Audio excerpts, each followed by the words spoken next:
Hello everybody, today we will discuss about the plant tissue culture. So what is plant tissue culture? Plant tissue culture is a technique of growing plant cells, tissues, organs, seeds or other plant parts in a sterile environment on a nutrient medium. Now we will know about the totipotency. Totipotency, ability of a cell or tissue or organ to grow and develop into a fully differentiated organism. Totipotency, also called totipotentiality, refers to the ability of many cells to retain the full genetic potential characteristic of the mature organism from which any of the cells were obtained, and thus enable the cell to regenerate the organism's tissues and organs under favorable conditions. The possibility of regenerating an entire plant from a single or few non-zygotic cells was proposed by Gottlieb Heberlandet in 1902. Heberlandet is now popularly called the father of tissue culture. Now we will know how plant tissue culture is happen. Adult plant cells are totipotent, meaning they have the ability to give rise to a fully differentiated plant. Because of this, it is possible to collect cells from a mature plant and use those cells to produce clones of that plant.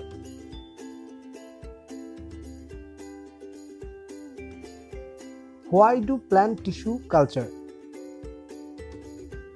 A single explant can be multiplied into several thousand plants in less than a year. This allows fast commercial propagation of new cultivars. Taking an explant does not usually destroy the mother plant, so rare and endangered plants can be cloned safely. Once established, a plant tissue culture line can give a continuous supply of young plants throughout the year. Virus-free explants can be cultivated to provide virus-free plants. Plant tissue bank can be frozen, then regenerated through tissue culture. Plant tissue cultures in approved media are easier to export than soil-grown plants, as they are pathogen-free and take up little space. Tissue culture allows fast selection for crop improvement because explants are chosen from superior plants, then cloned. Tissue culture clones are true to type as compared with seedlings, which show greater variability. And why we should do plant tissue culture? The production of clones of plants that produce particularly good flowers, fruits, or have other desirable traits. To quickly produce mature plants, the production of plants in the absence of seeds are necessary pollinators to produce seeds. The regeneration of whole plants from plant cells that have been genetically modified. The production of plants in sterile containers reduces disease transmission, allows production of plants from seeds that otherwise have very low chances of germinating and growing, such as orchids. To clean particular plants of viral and other infections and to quickly multiply these plants as cleaned stock for horticulture and agriculture. Now we will know about the plant tissue culture basics. Modern plant tissue culture is performed under aseptic conditions. Living plant materials from the environment are naturally contaminated or on their surface with microorganisms. So, surface sterilization of starting material in chemical solution is required. Explants are then usually placed on the surface of a solid culture medium but are sometimes placed directly into a liquid medium when cell suspension culture are desired. Culture media are usually composed of inorganic salts plus a few organic nutrients, vitamins, and plant growth hormones. As cultures grow, peas are typically sliced off and transferred to a new media to allow for growth or to alter the morphology of the culture. What's the history of this plant tissue culture? In 1838, Sohn and Sladen put forward the cell theory, which states that cells are totipotent and in principle are capable of regenerating into a complete plant. Their theory was the foundation of the plant cell and tissue culture. 1902, Gottlieb Haverlandet conducted the first but unsuccessful attempt of tissue culture using monocotyledons.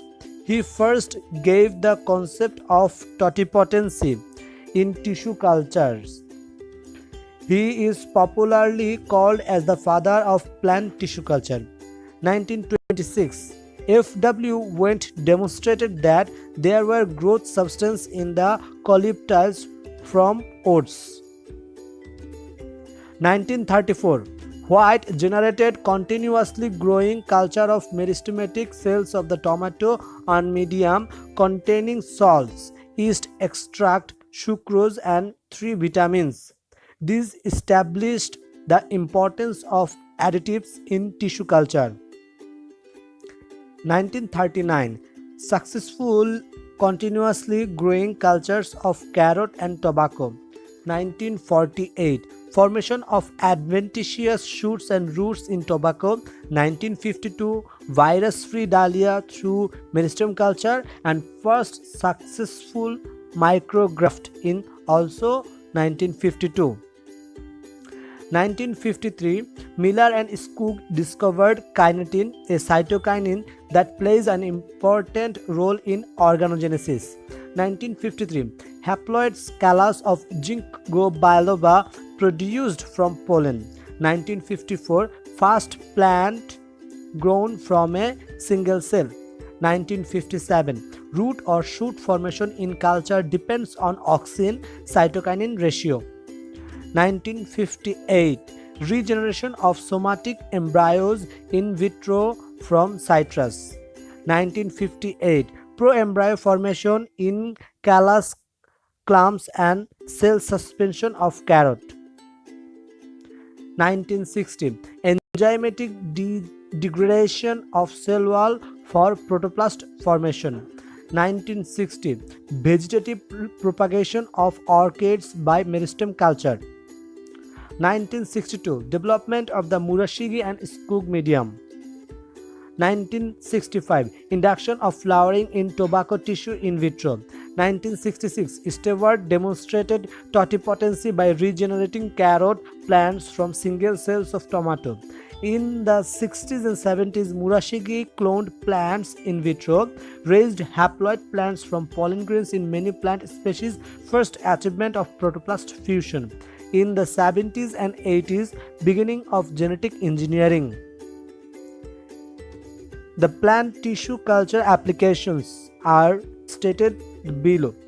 The commercial production of plants used as plotting, landscape and florist subjects, to conserve rare or endangered plant species, to screen cells rather than plants for advantageous characters such as herbicide resistance or tolerance. Large-scale growth of plant cells in liquid culture in bioreactors for production of valuable compounds like plant-derived secondary metabolites and recombinant proteins used as biopharmaceuticals. to cross distantly related species by protoplast fusion and regeneration of the noble hybrid, to produce clean plant material from stock infected by viruses or other pathogens. Production of identical sterile hybrid species can be obtained. And thank you all for being with us.